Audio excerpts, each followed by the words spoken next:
අපි මෙන්න මේ කෙරටින් සත්කාරයේ සාදා ගන්න භාවිතා කරන්නේ ඉතාමත් ගුණදායක ගැලවුළු වර්ගයක් වෙන බණ්ඩක්ක.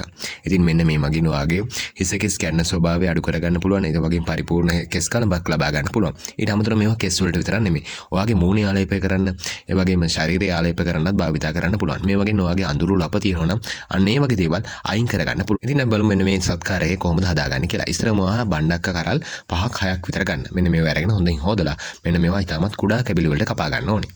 ඊට පස්සේ මේවා භාජනයකට එකතු කරගෙන භාජනයට වතුර කෝප්ප එකක් විතර දාලා මෙන්න මේක අඩු ගින්දරේ රත් වෙන්න තියෙනවා. මේ විදිහට අපි විනාඩි 10ක් විතර රත් කරනවා. ඊට පස්සේ අපි ඒක මේක බ්ලෙන්ඩරයට එකතු කරගෙන හොඳින් අපි බ්ලෙන්ඩ් කරගන්නවා. ඊට පස්සේ කරන්න තියෙන්නේ මේ බ්ලෙන්ඩ් කරගත්ත මිශ්‍රණය ඔයා ඉතාමත් පිරිසිදු පෙරණයක් මගින් පෙරා ගන්න එක. මේ පෙරා ගන්න දෙයට ඔයාලට පිරිසිදු ප්‍රතික බලයක් යොදා ගන්න පුළුවන්. එහෙම නැත්නම් වෙළඳ පොලේ ගන්න තියෙන පෙරණයක් උනත් මේ සඳහා යොදා ගන්න පුළුවන්.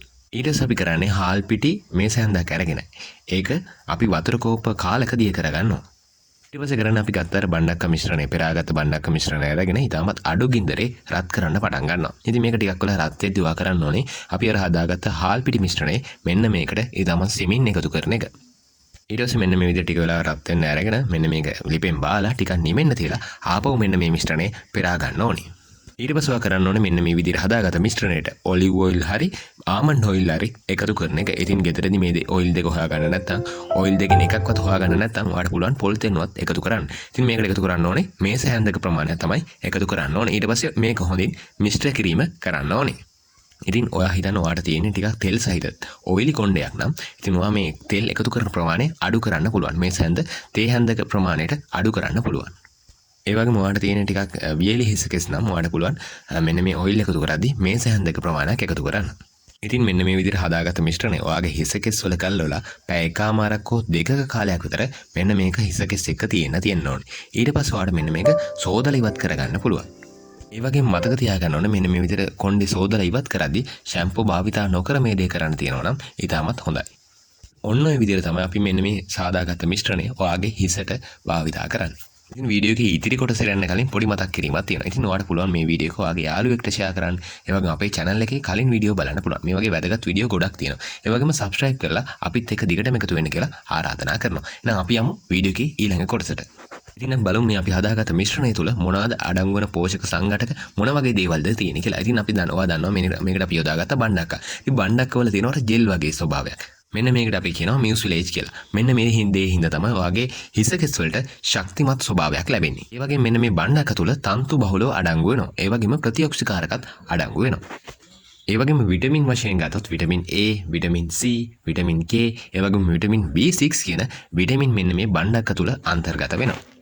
ඉතින් ඔයාලට තේරෙනවා ඇති මෙන්න මේ මිශ්‍රණය මගින් ඔයාගේ හිස කෙස් වලට හොඳ විටමින් සත්කාරයකුත් ලැබෙනවා කියලා. ඒ වගේම ඔයාලට මතක ඇති මේ මිශ්‍රණය හදාද්දී මෙන්න මේකට අපි හාල් පිටි වතුර එකතු කරා.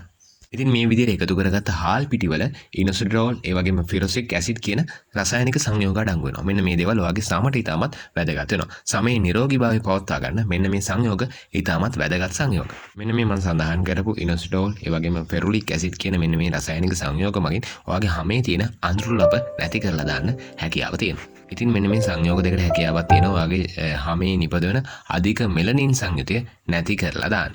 ඒ වගේම ඔයා දන්නවා හාල් කියන්නේ ඉතාමත් හොඳ ශාක ප්‍රෝටීන් වර්ගයක්. ඉතින් මේ ප්‍රෝටීන් වල ඇමයිනෝ ඇසිඩ් අඩංගු වෙනවා. ඒ වගේම ඔයා දන්නවා කෙරටින් කියන්නේ ව්‍යුහාත්මක ප්‍රෝටීනයක්. ඔයාගේ සමේ ඒ වගේම නියපොතු වල මෙන්න මේ වගේ දේවල් වල මෙන්න මේ කෙරටින් කියන ප්‍රෝටීනේ දකින්න හැකියාව ලැබෙනවා. ඉතින් ඔයාලට තේරෙනවා ඇති ඇමයිනෝ ඇසිඩ් කියන්නේ ප්‍රෝටීන් නිෂ්පාදනයට අවශ්‍ය මූලික තැනුම් මේක. ඉතින් මෙන්න හාල් වතුරෙන් ඒ දේවලුත් ඔයාගේ හිස කෙස් වලට ලැබෙනවා. ඒ වගේම විටමින් වශයෙන් vitamin B1, vitamin B2, vitamin B6 ඒ වගේම විටමින් E මෙන්න මේ හාල් වතුරෙන් ඔයාගේ හිස කෙස් වලට ඒ වගේම සමට ලැබීම සිද්ධ වෙනවා. ඉතින් මේ සංයෝගය ඔයාලට සතියට වරක් ඔයාගේ හිස කෙස් වලට ඒ වගේම මූණට මෙන්න මේ සමය ආලේප කරන්න භාවිතා කරන්න පුළුවන්. එමගින් ඔයාගේ හිස කෙස් වල තියෙන වියලි ස්වභාවය අඩු කර ගන්න පුළුවන්. ඒ වගේම සමේ නිරෝගීභාවය වැඩි කර ගැනීමේ හැකියාව තියෙනවා.